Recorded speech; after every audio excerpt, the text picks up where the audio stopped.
Koya, autrefois habitée par des autochtones, est une des localités les plus touchées par le déguerpissement des anciens locataires de Sékou Touré. Un acte qu'il qualifie de règlement de compte à des raisons politiques. La zone de Labo aux alentours de l'hôpital, nous avons recueilli des témoignages de quelques victimes avec le correspondant. Moi, je m'appelle Maria Mabangoura. Je suis à Labo depuis des années. Cette terre m'a été léguée par mon père.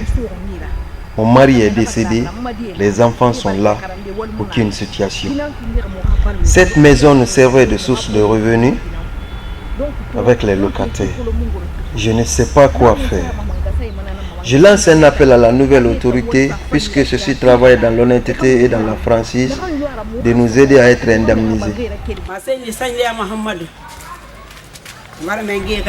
Je salue la nouvelle autorité. Ils nous ont laissés dans la misère à Koya Labo. Ils sont venus une nuit, on ne savait pas où aller. Ils ont demandé à ce qu'on sorte nos bagages. Au 3 mars, après ils sont venus cocher nos maisons.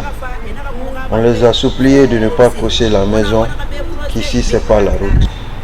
On vous a demandé tout au long des routes secondaires de caillasser les maisons qui sont près de la route jusqu'à Falmoria.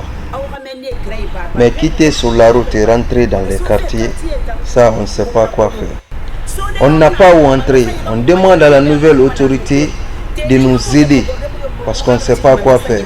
Et c'est à la nouvelle autorité qu'on a foi. À la nouvelle autorité, colonel Doumbouya, de nous aider. Là-bas on souffre, de nous aider. Nous demandons de l'aide à la nouvelle autorité. Nos maris ne travaillent plus, nos enfants sont sans situation. On ne comptait que sur cette maison, l'autorité nous l'a retirée. Nous comptons sur Dieu et sur le colonel Mamadi Doumbouya. Je salue le colonel Mamadi Doumbouya. On souffre à Koya. Nous sommes des pauvres. Ils sont venus gâter nos maisons de fond en comble, de la tôle au soubassement. Nous on n'a rien, on n'a pas d'argent. Même le quotidien, on a du mal à joindre les deux bouts. Ils sont venus gâter tout.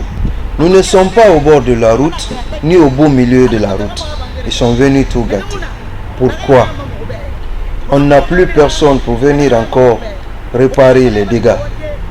Nos enfants ont fini d'étudier, ils sont sans situation. Nos maris sont partis à la retraite. Ils sont venus tout gâter, on ne sait pas quoi faire. Président colonel Mamadi Doumbouya, nous souffrons à Koya. Nous vivons dans la misère. On vous lance cet appel pour venir nous secourir à Koya. On souffre parce qu'on ne connaît aucun autre président à part vous. On a notre confiance en vous. Venez nous donner votre coup de main. Monsieur Ousmane Silla, la famille Silla à Koya. Donc on a été victime de casse de maison. Ils ont détruit nos deux maisons. Ici, la maison que vous voyez derrière nous, c'est la maison de notre grand-mère. Et la petite maison qui est devant, j'ai grandi dans cette maison, dans la famille ici. Donc, ils ont dit qu'il doit avoir 20 mètres comme route dans la concession ici. C'est ce qu'ils ont demandé. Ça devrait même toucher la grande maison, là où nous habitons. Voilà, sur ce, nous on était obligés de déplacer les corps de nos parents qui étaient sur notre terrain ici. 11 corps qu'on a pu déplacer pour envoyer au cimetière à Filima Koya. Donc on était obligé de le faire puisque obligatoirement la route devrait passer là où il y avait les corps. On ne pouvait pas soutenir ça. Donc on était obligé de déplacer les corps. Nous demandons au président Mamadi Doumbouya de nous aider pour l'amour de Dieu puisque vraiment on a des problèmes. Un problème très sérieux avec les parents. Il n'y a même pas de place. Il a fallu que d'autres familles se déplacent pour partir ailleurs. On ne peut pas tous rester dans la maison qui est là. Donc nous demandons aide au président Doumbouya. On vous remercie de votre présence ici à Koya pour venir témoigner combien de fois nous souffrons ici. Il a fallu la bonne foi de nos voisins pour ne pas que nous nous retrouvions dans la rue. Nous avons nos choses gâtées et on prie le colonel Mamadi Doumbouya de venir nous aider à Labo. Ok. Je me présente à vous, je m'appelle Nabi Bagui Silla, je suis le président de collectivité des victimes de déguerpissement commune Koya.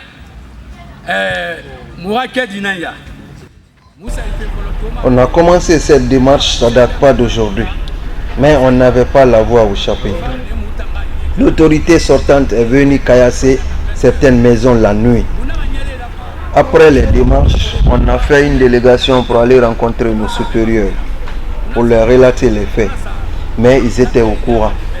Ils sont partis rencontrer le préfet, mais on ne sait pas ce qui a été conclu là-bas. Après, ils nous ont fait appel pour nous dire que Kiridi a détaché certaines personnes à Dubreka pour aller faire le recensement des lieux et de Dubreka venir maintenant à Koya pour faire l'expertise aussi des lieux. On a attendu l'équipe qui devait venir. Une semaine après, sans résultat, on s'est rendu au lieu à Dubreka pour aller faire nous-mêmes nos propres investigations. Mais hélas, c'était que de purs mensonges. Nous remercions Dieu parce que l'espoir n'est pas encore perdu. Il y a une nouvelle autorité du président colonel Mamadi Doumbouya. Stressés, certaines victimes n'ont pas pu tenir le coup. D'autres ont été paralysées, d'autres ont rendu l'âme. Alors, à la venue de la nouvelle autorité, nous demandons au président colonel Mamadi Doumbouya de vraiment venir à Koya Labo et à Koya tout entier pour venir faire lui-même les expertises afin de nous aider. La population souffre. Nous vivons dans la misère. Nous lançons un appel à la nouvelle autorité, pas par la force ni la guerre. Nous venons faire une doléance pour que le colonel Mamadi Doumbouya et son gouvernement puissent vraiment nous regarder pour qu'on soit rétabli dans notre droit. On souffre à Koya. Je vous remercie. Monsieur Fofana, un des héritiers de cette localité, se dit convaincu par les propos du nouveau homme fort du pays, le président colonel Mamadi Doumbouya, que seule la justice sera notre boussole. Il était au micro de notre correspondant. Je me nomme Fofana Mohamed Lamine, cadre d'opération terrestre à la direction générale du port autonome de Conakry. Victime du déguerpissement sur la zone Koya, derrière l'hôpital, plus précisément là-bas. Acte que je qualifie comme règlement de compte, juste pour des questions politiques. Après le troisième mandat du gouvernement de l'autorité sortante, avec l'appui de certains cadres, juste pour des intérêts personnels, dont je me réserve de citer les noms. Pour la petite histoire, cette zone est occupée par les autochtones depuis fort longtemps et qui n'ont aucun document administratif. Où figurait mon grand-père, Feu Mamadou Fofana, qui était l'un des premiers responsables de l'hôpital et qui a été affecté pour des raisons professionnelles et qui a fini par s'installer. Alors, étant donné que je suis l'héritier de ce domaine, j'ai été voir l'une des grandes banques de la place pour m'accompagner à construire une villa flambant neuve que j'ai inaugurée le 10 janvier 2021 et qui a été démolie encore le 8 mars de la même année. Un choc que je ne peux pas supporter vu mon jeune âge. Eh bien, comme le dit le président du CNRD, son Excellence colonel Mamadi Doumbouya, président de la République, chef de l'État, commandant en chef des forces armées, que seule la justice sera la boussole qui orientera tous les Guinéens. Alors aujourd'hui, je demande à la nouvelle autorité qui nous dicte les lois de bonne gouvernance pour l'intérêt de tout le peuple de Guinée, de bien vouloir nous rétablir dans nos droits pour les dégâts qu'ils nous ont causés arbitrairement. Et surtout, nous comptons sur la bonne volonté afin de nous assister. Car il y a assez de personnes à la retraite et d'autres n'ont même pas pu survivre après qu'ils aient perdu leur vie.